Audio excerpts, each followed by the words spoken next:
Yeah,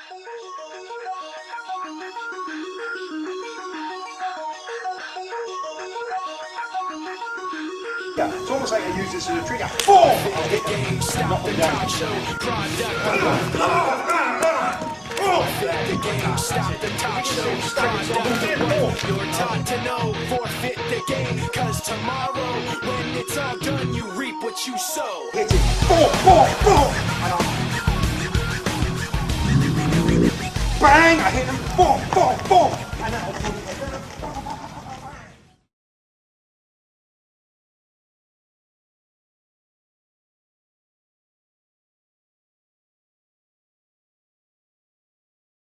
Right? We're looking at multiple attack scenarios. These shouldn't happen because, as I say, you should be switched on, but there's a chance that you could end up in this particular situation. I've got two guys here, and one's particularly aggressive. His backup man's standing off to my left. And this is like a classic formation. If this guy starts moving around here, yeah, that's what's known as a pincer attack. So he's closing me down. This makes it more difficult for me to actually fight. So before he starts to make that move, I'll actually cut him off. So as he makes it, I'll say, look, mate, what's your fucking problem? Now I'm also narrowing down the chances of what's going to happen here in terms of my safety. I've controlled this space. I'm still watching him. I've already eyeballed what's going on over my shoulder just in case.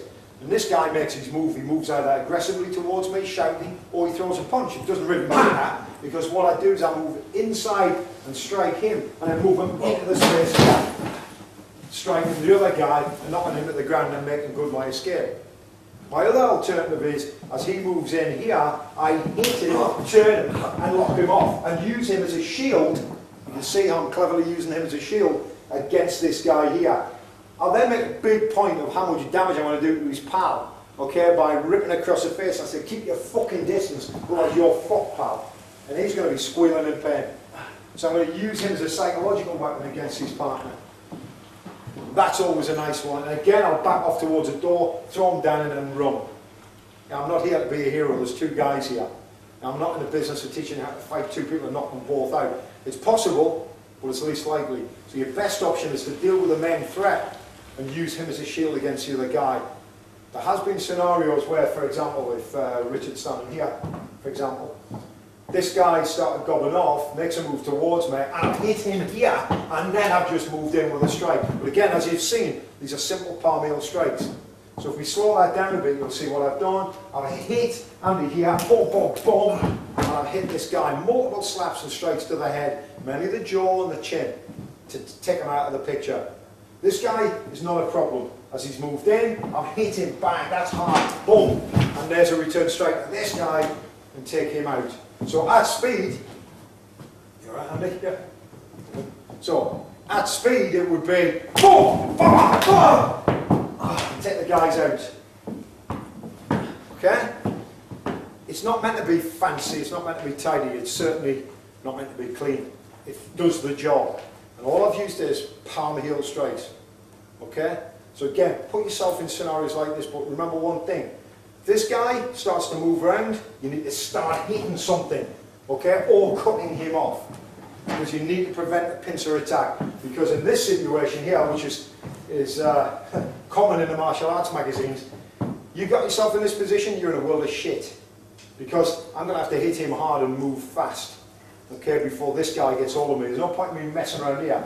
All my attention is directed at him, and this guy's going to be on me. Yeah, I need to be able to move quickly and effectively. Not saying it's not possible, but it's just that little bit tougher, that little bit harder to deal with multiple attack scenarios like that. I'm certainly not going to go into the 3-on-1, the 4-on-1, the 5-on-1. When we had situations like that in Northern Ireland, we just shoot the bastards. It's as simple as that.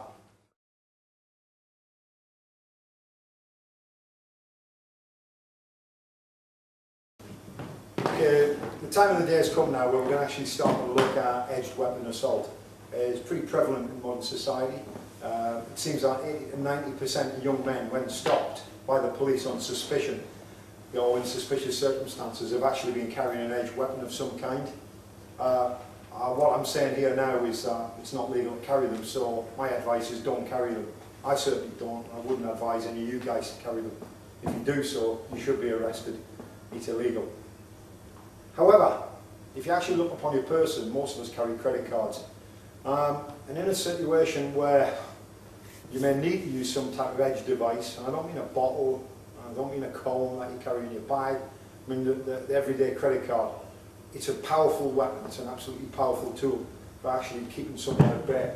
The reason I mention it is because it's made of plastic, it's very hard, it's a credit card. And often people are mugged actually at cash point machines.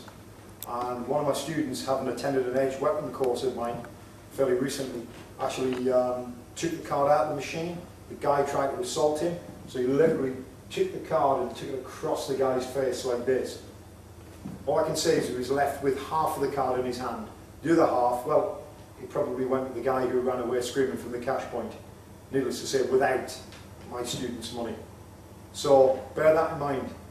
If you need an edge weapon of any kind, you are actually carrying one, and it's perfectly legal. But don't tell anyone I said that. The credit card. However, knives will come in a variety of shapes and sizes. Everything from the kukri, a Gurkha knife, which is a very effective hacking weapon. Okay, people do carry these things around, okay, usually concealed on their person. Small knives, a sufficient knife, perfectly legal to carry if you say you're going fishing, and carried by fishermen everywhere. And this is the Frost. It's a nice easy knife, and actually the SAS actually issued with this as a survival knife. It's also a very good fighting knife. Okay? And of course things like K-bars that you can buy off the internet. Fighting knives that are used by special forces in the United States. Pretty lethal, nasty bits of kit. When you face someone with a knife, you've got to ask yourself the question, are you prepared to get cut? Because if you're not prepared to get cut, then don't try and take this knife off the person. My first advice is always to run. Use your legs, run like hell. You know, as soon as that guy approaches you with a knife, if you can run, you run. And you run as fast as your feet will carry you. However, if you're in this situation where you think, okay, the guy hasn't cut me, he's actually threatened me with a knife, then you're in a good position to deal with it. A good knife fighter, you know, he's going to cut you before he does anything. He'll cut your face and then ask for your money. You may walk past you in the street, and as you walk past him, he just sticks you. And the next thing you know, there's a pain in your stomach. You feel like you've been punched, you've just been stabbed, and you're now going to bleed to death, particularly if it's hit major arteries inside the torso. Okay, and obviously a short cut across the neck like this, even with a Stanley knife, a craft knife, will penetrate deep enough to kill someone. So that type of knife fighter you can't deal with. It's impossible to deal with them effectively because it's surprises on his side. It's very difficult to see a knife. When you feel it, you'll know it's hit you. So what we're going to look at first and foremost is working with rubber knives. A, because they're safe. B, it gets you used to training with a knife. Okay? Before you move on to wooden knives, which are harder and can do more damage when thrust at you. And of course, there's always a chance you get splinters. And finally, an actual live blade itself, which we'll demonstrate. Oh, shall I say Richard will. What we're going to do, we're going to start with a typical scenario. And that typical scenario is when someone pushes you and steals your fucking money. Okay? That's a scenario. So you're minding your own business, geezer walks up, you think, oh shit, oh no. I'm doing my line-up, but he's pulled a knife on me. The first thing you must do, this is a priority, is look at that hand. Look at that knife. You don't spend any time looking at him, look at the knife. This is what's important. It's telling you a lot about what's going on. It tells you how big the knife is for one thing. Yeah? It shows you how he's holding the knife for another. But again, it's not rocket science. This is pretty straightforward stuff. And the way that most people grip the knife is the way Richard's holding it now, which is just the thumb on the top, the side, and the knife's held in an upright position like this. He's expecting me to do this, and that's exactly what I'll do. My hands are now in a perfect position to disarm this knife. Okay? I took my body and I slap the knife away. If the knife doesn't go, I still move in and hit him. Okay? As you can see, I hit. The knife doesn't go. I still move in and hit Richard. I have no choice. I've got to do that. If the knife does go, boom, I'm in an even better position. Okay? But I'm still doing that same technique. I'm using the most powerful weapon I've got, the elbow, to take his head apart. From here, we can then look at what we were doing earlier on the other DVD, which was face rips, head controls. That's been an aggressive attack. He's just attacked you with a knife. You're not just going to slap him about, you're going to do some serious shit to him. Okay? So from here, the knife is pulled, you talk to him, look mate, I don't want any trouble, just calm down. Exactly the same words that I used earlier on when I was doing my unarmed line-up. It's an SOP, standard operational procedure. There goes the break, okay? I disarm the knife, strike the head, rip down, face rip, take him down and strike him on the way down. Don't get into this idea that you can disarm and strip the knife and take it off him personally. That's exceptionally difficult and very, very silly. Okay? What we're looking at here, we'll get a close-up on this. We've got the wrist here, which is a perfect hinge point. And it's a perfect hinge point only if the knuckles on this side of the hand here are struck at this angle.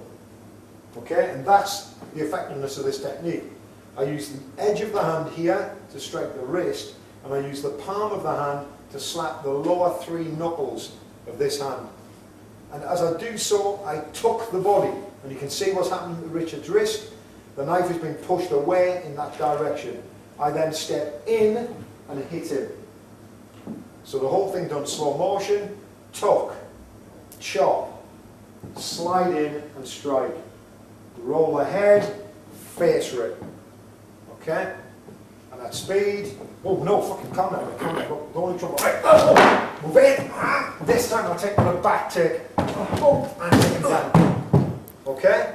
It's an alternative way of doing it, but the principle, the end is the same. So once more, pulls a knife on me, whoa, fucking calm down, I don't want to trouble. Right, I hit him, face rip, take him over, bang! And I take him down to the ground hard and fast. So that's basic knife threat for the stomach. Of course, it doesn't just end there. People have been known to put knives on people's throats. Yeah, so for example, this way. Notice what I do. The first thing I do is I bring my hands up, level with the knife, and I attempt to look at the knife. Okay? Again, I'm not looking at him. He doesn't want me to look at him. That's going to freak him out. I look there. This is what he wants to see. The element of control and surprise is yours. You have to move fast and you have to move aggressively. Speed, aggression, surprise, remember? Bang! Okay? First thing I did there, dead simple.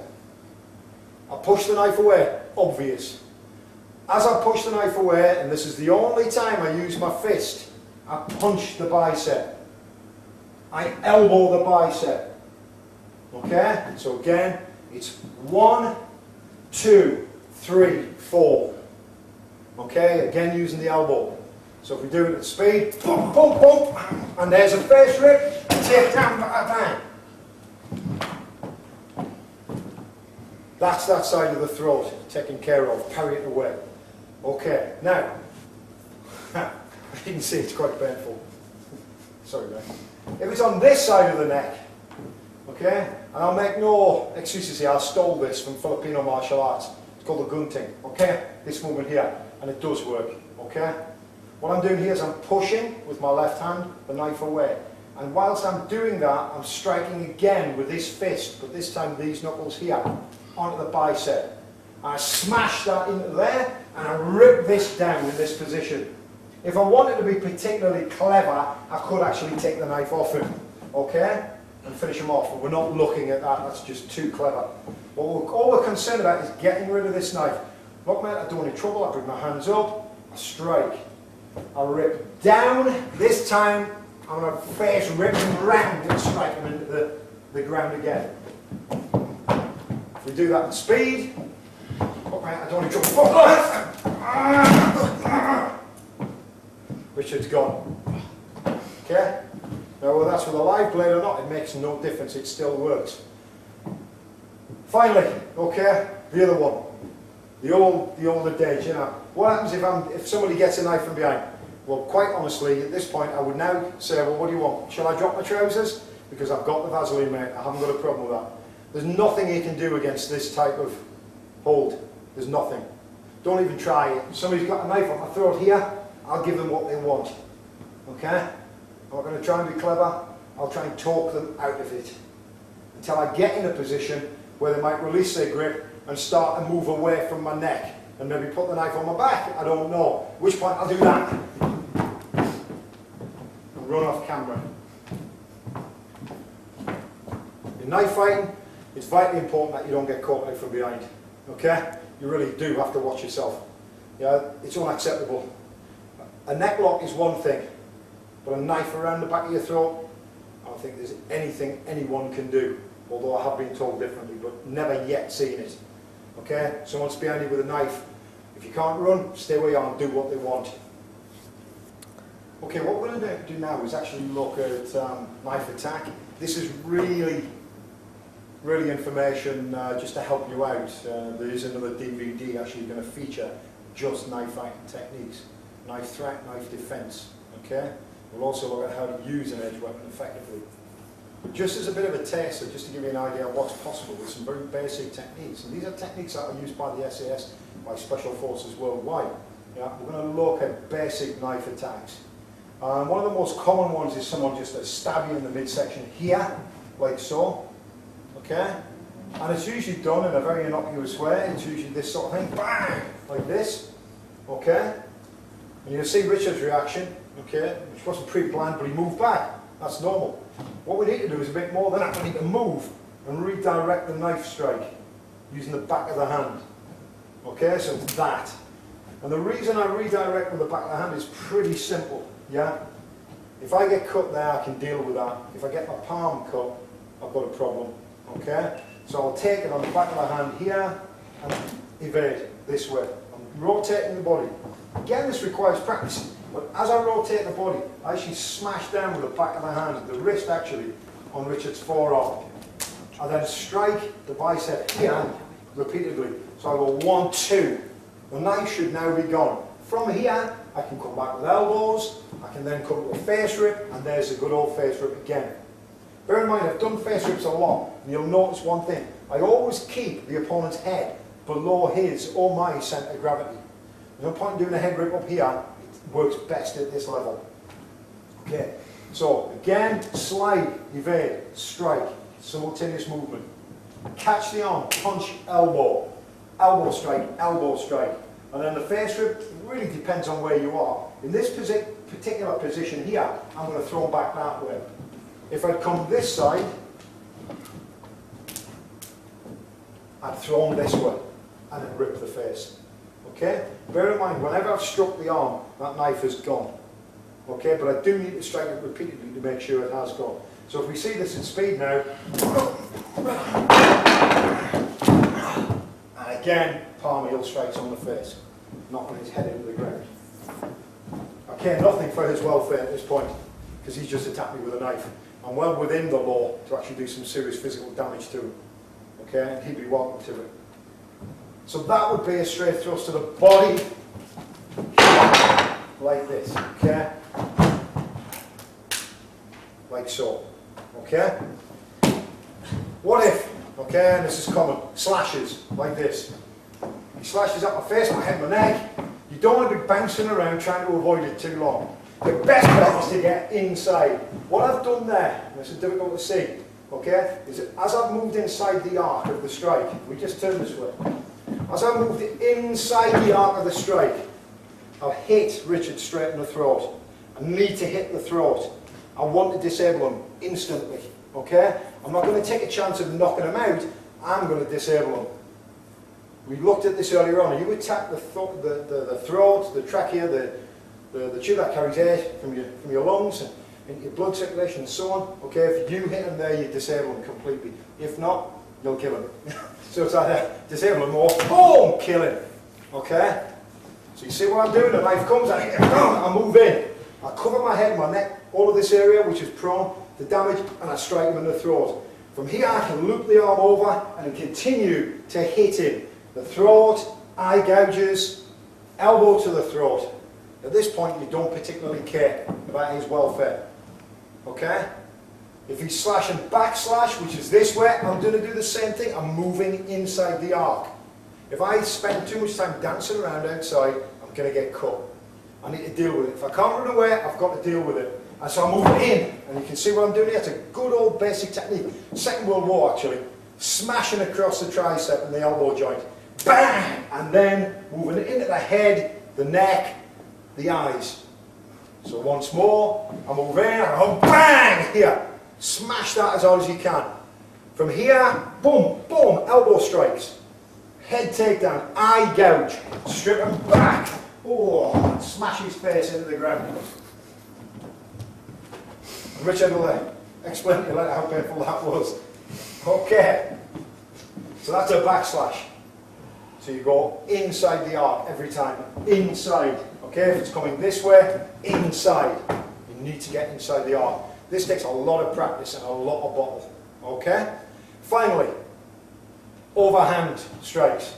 This way, quite common. And you can see by the way Richard steps, he's done martial arts, something like this. Most people just hack at you. Okay? So if we're giving it any realism, yeah, he hacks down at my head. You see, he is actually aiming for me. This is the only time this will work. If you're training and you're doing that so you don't hurt your partner, this isn't going to work. If he's actually going for it there, I actually have control of him. I've got control. You can see actually it'll work really well. Some of you may say, ooh, this might cut my arm. Listen, it doesn't matter. And to be perfectly honest, it isn't going to cut your arm. This is a sharp knife. So Richard's going to come down towards my neck and head here. I catch hold of it and push the knife that way and then hit him. Okay? And this is with an edge blade. There's no marks on the arm at all. Okay? Because basically the edge rolls against the forearm. It's not slashed open like this. Okay? This is razor sharp. If it works against a real knife, then it's fine by me. All the training we ever did in the regiment, we used live blades. Once we've mastered the stuff with wooden knives. Bear in mind though, we didn't have a lot of time to devote to knife fighting, unarmed combat. Most of our work was done with pistols, machine pistols, rifles, Milan fire rocket systems, LTMs, you name it. Okay? So we had very limited amounts of time to do the empty hand stuff that I'll be teaching you on this DVD. So this stuff has to work. It's very simple, as I said, and you keep it simple and it works really well. Finally, last but not least, I mentioned pistols. People are carrying pistols, just that one there. People are carrying pistols, and to be perfectly honest, if someone's daft enough to hold a pistol to you here, it makes it very, very easy to disarm. In fact, I'm going to be so bold as to say, it's actually easier to take a pistol off someone than it is to take a knife. This has no cutting surfaces. A knife will slash in many directions. Left and right, upwards, downwards, in, across. When a pistol is fired off, the round only goes in one direction, and one direction only. You can't deviate.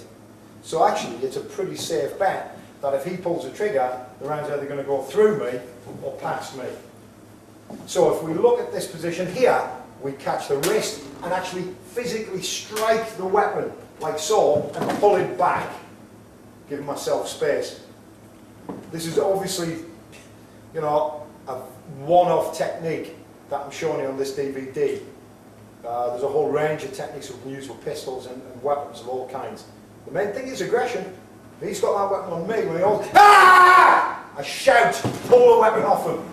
And you notice I push my hand forward, because he rushes me at this point here, boom, and then bang, bang, you're dead. If someone's holding a pistol on you like this, you just give him what he wants. He knows what he's doing with the pistol. Okay? He holds a pistol on the hip, he fires from the hip, he doesn't need to aim in a weaver stance or anything like this.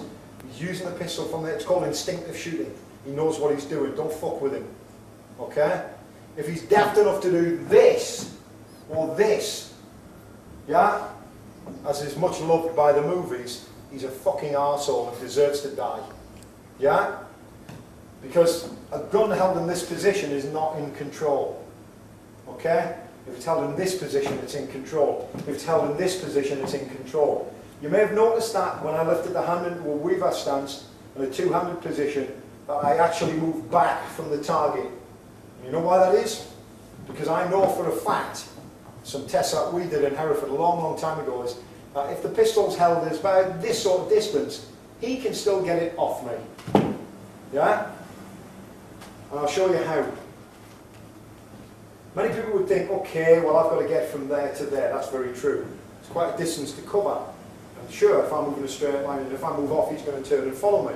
Yeah? But what we forgot, yeah, I think when people see things like this, is the surprise element, the aggression element, because that's the important key here. The key to this working is the fact that he feels fully confident that I am under his control. He's got a pistol, I've got nothing. Ah! Until I shout at him, bang, and then pull the weapon away from him.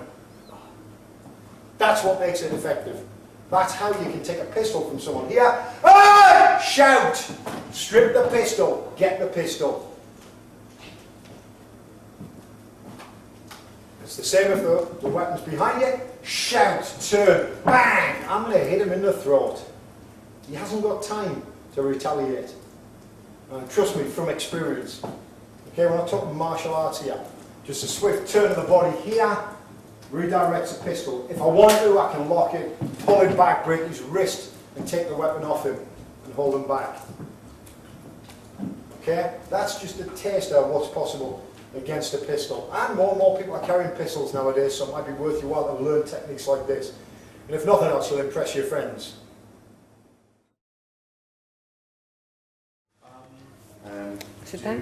Do you think it's if I fantasize that man once, does that make me actually gay, or is it a phase? Well, this is obviously the remit of another DVD, but I think if you really think about it, you know, you saw him when you were feeling what you felt at that time. Quite stiff, actually.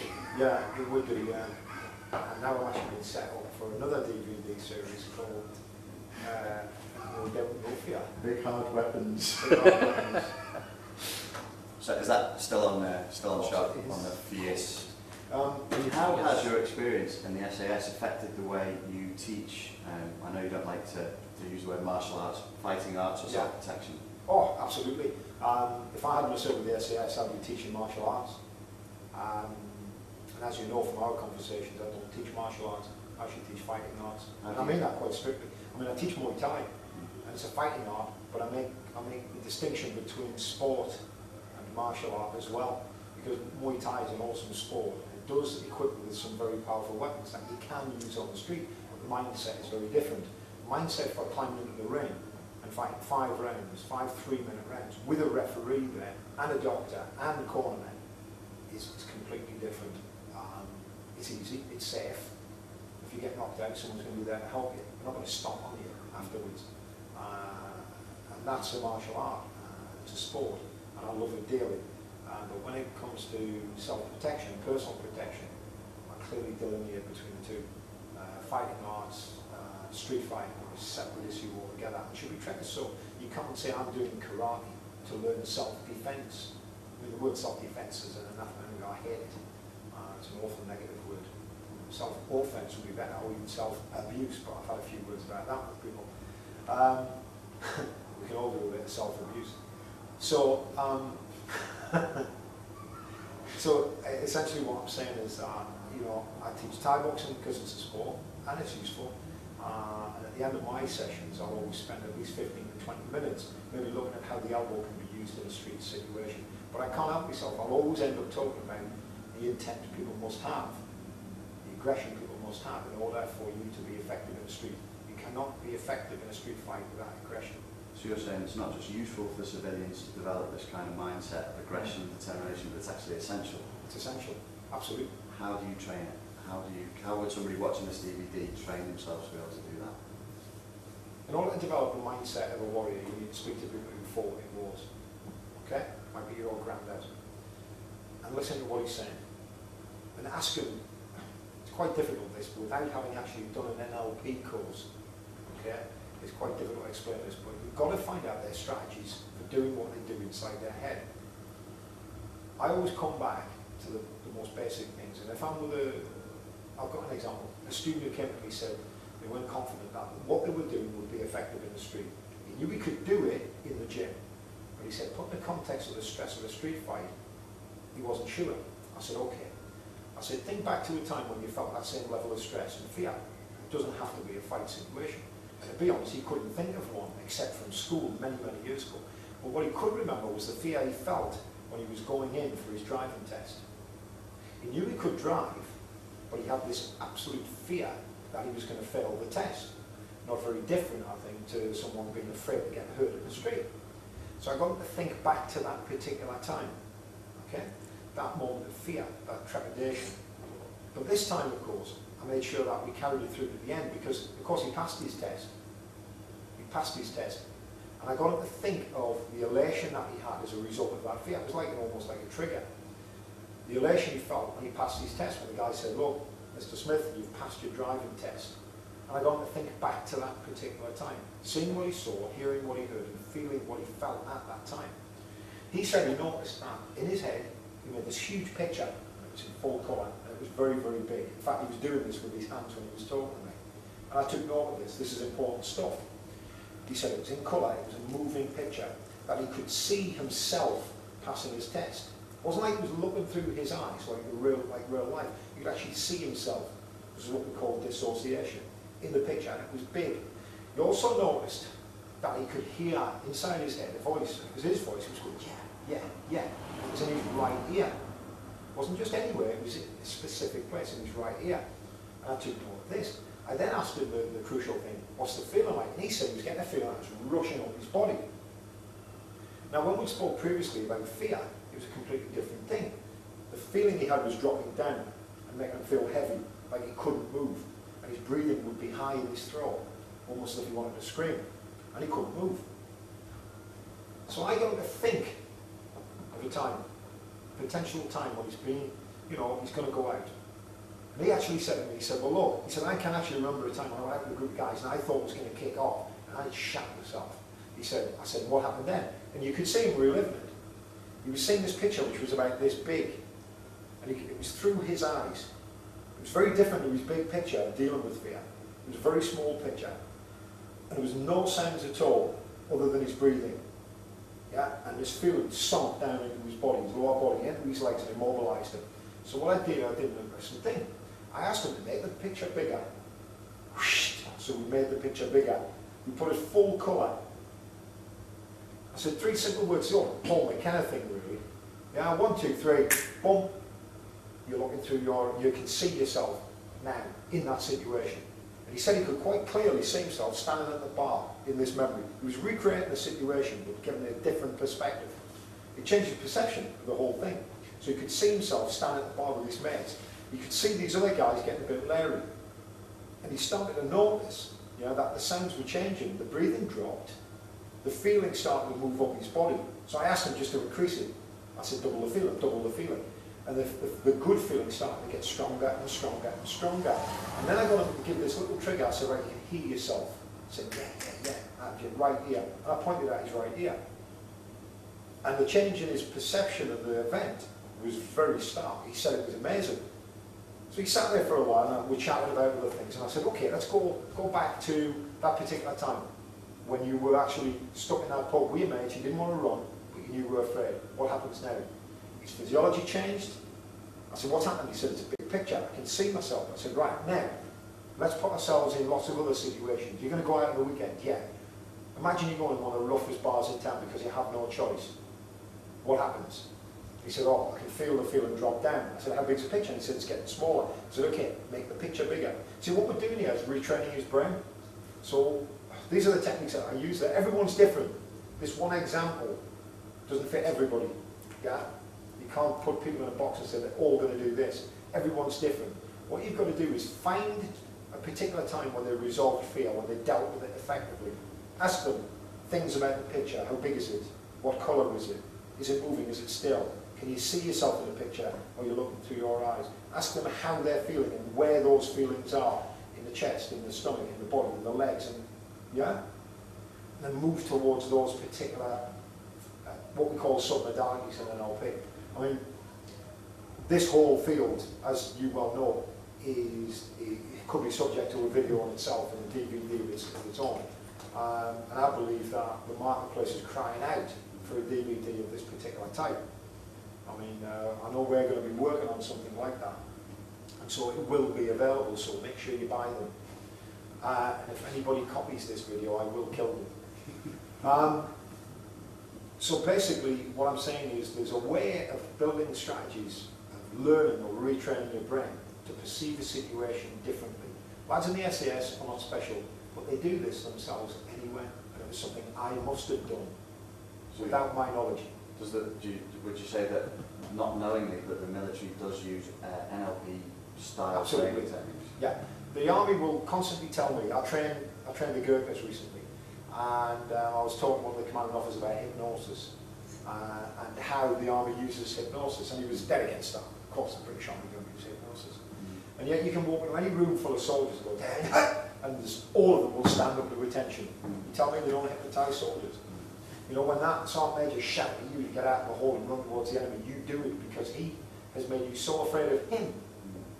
You're much happier to go and deal with the enemy than you are to deal with him afterwards. That's hypnosis. And they're building triggers. They're building triggers all the time. Show me your war face. Put your warhead on. Ah! And they get you to do this over and over and over again. The training SOPs, things we've been talking about on this DVD, you know, standard operational procedures. And most of them are in here. They're training you to react in a specific way. You say to any soldier, there's effective enemy fire coming in. You'll say, dash down, crawl, observe sights, fire. You'll do it without even thinking, because he's been drilled and trained, and the anchors have been put in. When he hears the rounds crack over his head and the front behind him, okay, he knows that's time for action, because he's been trained to do that. And it's easy to get over that fear, remarkably easy. The brain learns things really quickly, and the army most definitely use hypnosis in order to achieve that aim. They don't call it that.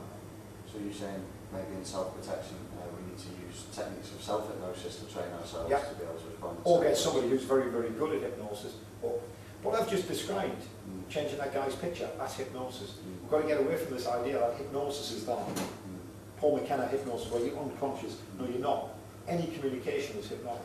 If you're holding someone in conversation, and they're definitely listening to you, and they're focused on you and the words you're using, like you guys watching the DVD, if you're focused on what I'm saying, you're under my spell, basically. You're entranced by what's going on. If you're not, then I'm not doing my job right. Is that an embedded command? Yes. In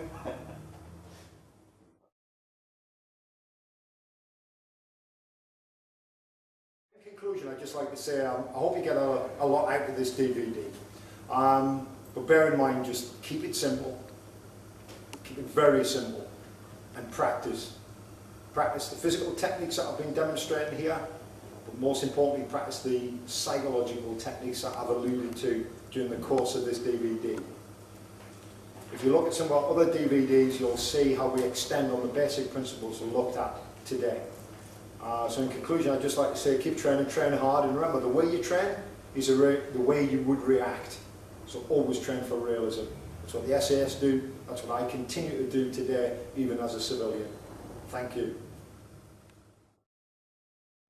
I like it.